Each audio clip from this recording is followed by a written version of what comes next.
Hi guys, welcome back to my channel. Today I would like to share my 12 tips of how to save money on grocery. Let's get started.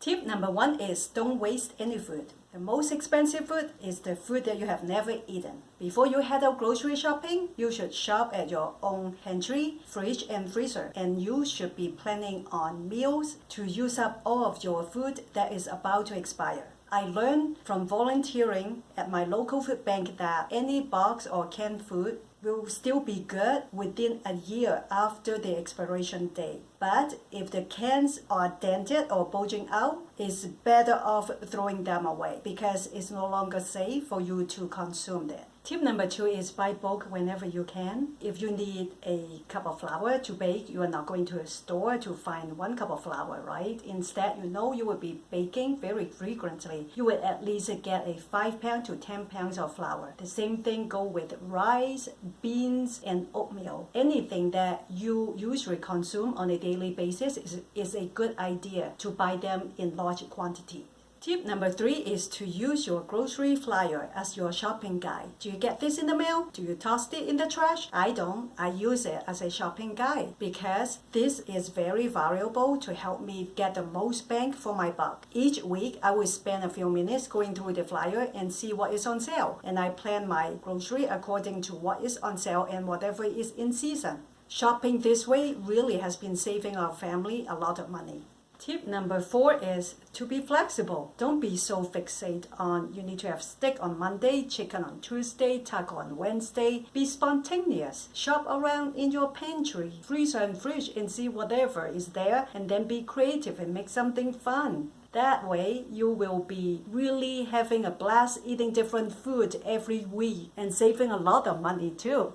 Tip number 5 is learn to make everything from scratch. Instead of buying canned beans, make your beans from scratch in a crock pot. It's so cheap. A pound of beans is only about $1, but then a can of beans is almost $1, but you only get about a cup of it. Instead of buying the pancake mix in a box or cake mix, make it yourself from scratch. It's quite easy. It will just take a few extra minutes of your time, but it's totally worth it, the money that you will be saving.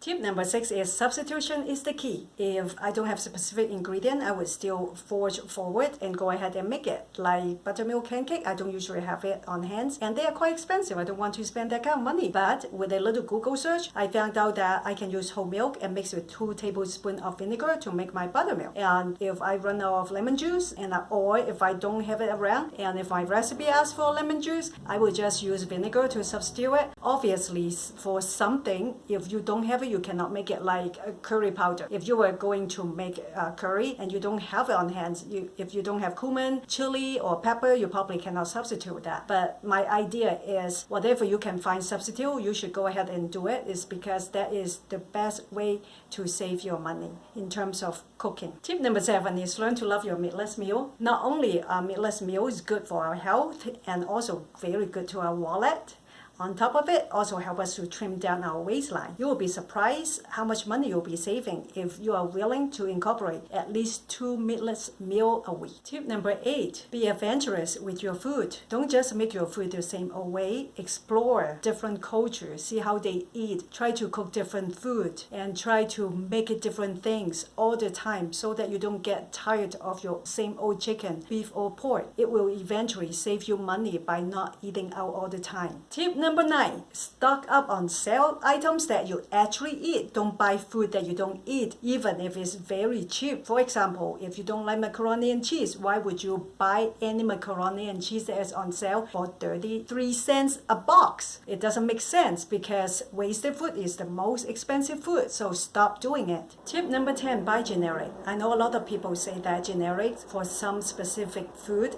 they don't taste as good. I have to agree with that, but you definitely can buy generic on baking soda, baking powder, flour. So you get my idea. So anything that doesn't matter, you should be buying generic brand. Tip number 11, if you live in a house, plant a garden in your backyard. Don't waste your space. Planting a garden is the best and most inexpensive way for you to get your organic produce. So don't waste your space now. Go ahead and start planting your garden. Tip number 12, don't throw away your produce scraps. Instead, propagate them and plant them in your garden. Doing that is like having the gift that keeps giving. I hope that all of my tips have been helpful for you, and I would love to hear from you and see what other great tips you might be doing. And please share with me in the comments below. If you find my videos helpful, please share, like, and subscribe to my channel. Thank you so much for watching. Bye!